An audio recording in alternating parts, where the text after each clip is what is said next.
Page number 42 पे देखें, N के साथ आपने लफ्ज लिखने पढ़ने हैं।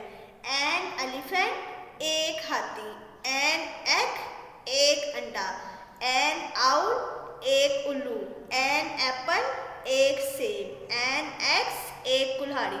अब ये वोवल लेटर है ना, ए ई आई ओ यू वाले, इसके साथ एन लगता है, ठीक है। ये आपने पूरे पेज की रिवीजन करनी है। उसके बाद हमारे पास है पेज नंबर 67। पेज नंबर 67 पे हमने पढ़ना है नाना और बाजा। अलिफ के साथ जोड़ के हमने लफ्ज पढ़ने हैं, ठीक है। ये देखें बुक मेरे पास मौजूद है, पेज नंबर 67 है। अलिफ के साथ जोड़ना है नून अलिफ ना, नून अलिफ ना, नाना, बे अलिफ बा, जीम अलिफ जा, बाजा, ठीक है। ये आपने याद करना है। उसके बाद हमारे पास है इस्लामिक स्टडी। इस्लामिक स्टडी में पेज नंबर 23 है और क्वेश्चन नंबर इसका 1 करना है हमने। ये देखिए बुक मेरे पास है, page number 23, question number 1। Who are angels? Angels कहते हैं फरिश्तों को। Who are angels? फरिश्ते कौन है?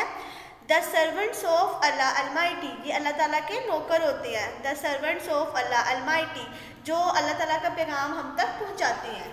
उसके बाद है नाजरा में। नाजरा में आपने याद करनी है घर से बाहर जाने की दुआ। ये देखें पेज नंबर 22 पे लिखी हुई है, बिस्मिल्लाही तवक्कलतु अलल्लाही ला हौला वला कुव्वता इल्ला बिल्लाह, ठीक है। ये आपने याद करनी है। उसके बाद उर्दू फॉर्म हमारे पास है लकड़ी की काठी, ये आपने कंप्लीट याद करनी है, ठीक है। उसके बाद हमारे पास है जनरल नॉलेज का, जनरल